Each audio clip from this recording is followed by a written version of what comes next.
ಶಿವಮೊಗ್ಗ ಜಿಲ್ಲೆಯ ಸಾಗರ ತಾಲೂಕು ಮಸೂರು ಹಾಲು ಉತ್ಪಾದಕರ ಸಹಕಾರ ಸಂಘದ ವತಿಯಿಂದ 50 ರೈತರ ತಂಡ ಮುಳಬಾಗಿಲು ತಾಲೂಕಿನ ಎನ್ ಕುರುಬರಹಳ್ಳಿ ಗ್ರಾಮದ ಪ್ರಗತಿಪರ ರೈತರು ಹಾಗೂ ಮಾಜಿ ತಾಪಂ ಸದಸ್ಯರಾದ ಕೆಆರ್ ಶ್ರೀನಾಥ್ರವರ ಕುಟುಂಬದ ಕ್ಯಾರೆಸ್ ಫಾರ್ಮ್ಗೆ ಭೇಟಿ ಮಾಡಿ ಹೈನುಗಾರಿಕೆ ಮತ್ತು ಕೃಷಿಯ ಬಗ್ಗೆ ಮಾಹಿತಿ ಹಾಗೂ ಪದ್ಧತಿಗಳ ಬಗ್ಗೆ ತಿಳಿದುಕೊಂಡು ಯಾವುದೇ ಕೂಲಿಕಾರರಿಲ್ಲದೆ ಒಂದೇ ಕುಟುಂಬದವರು ಕೃಷಿ ಮತ್ತು ಹೈನುಗಾರಿಕೆಯಲ್ಲಿ ತೊಡಗಿಸಿಕೊಂಡಿರುವುದನ್ನು ಕಂಡು ಸಂತಸ ವ್ಯಕ್ತಪಡಿಸಿರುತ್ತಾರೆ.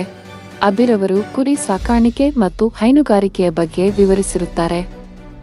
ಎನ್ ವಡ್ಡಹಳ್ಳಿ ಟೊಮೊಟೊ ಮಾರುಕಟ್ಟೆಗೆ ಭೇಟಿ ಮಾಡಿ ರಫ್ತು ಮತ್ತು ಮಾರುಕಟ್ಟೆಯ ಬಗ್ಗೆ ತಿಳಿದಿರುತ್ತಾರೆ. ಎನ್ಆರ್ಎಸ್ ಟೊಮೊಟೊ ಮಂಡಿ ಮಾಲೀಕರಾದ ನಗವಾರ ಸತ್ಯಣ್ಣನವರ ಸೂಚನೆಯಂತೆ ಸಿಬ್ಬಂದಿಯವರು ಮಾರುಕಟ್ಟೆಯ ಬಗ್ಗೆ ತಿಳಿಸಿ ಪ್ರವಾಸಿಗರಿಗೆ ನಂದಿನಿ, ಮಜ್ಜಿಗೆ ಮತ್ತು ನೀರನ್ನು ನೀಡಿರುತ್ತಾರೆ.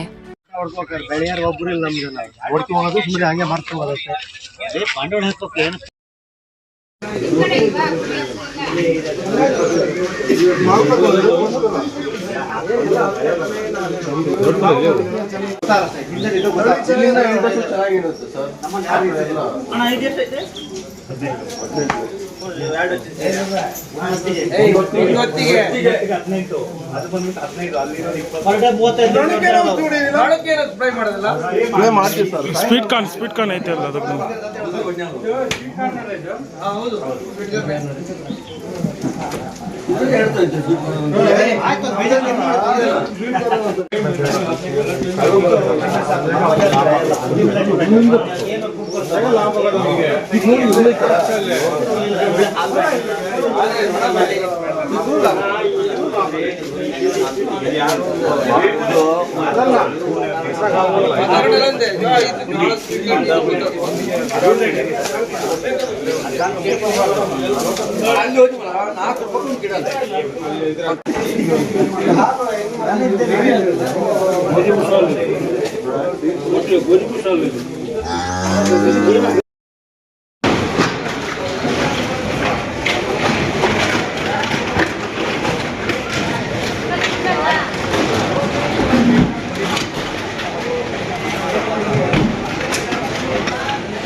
వస్తుంది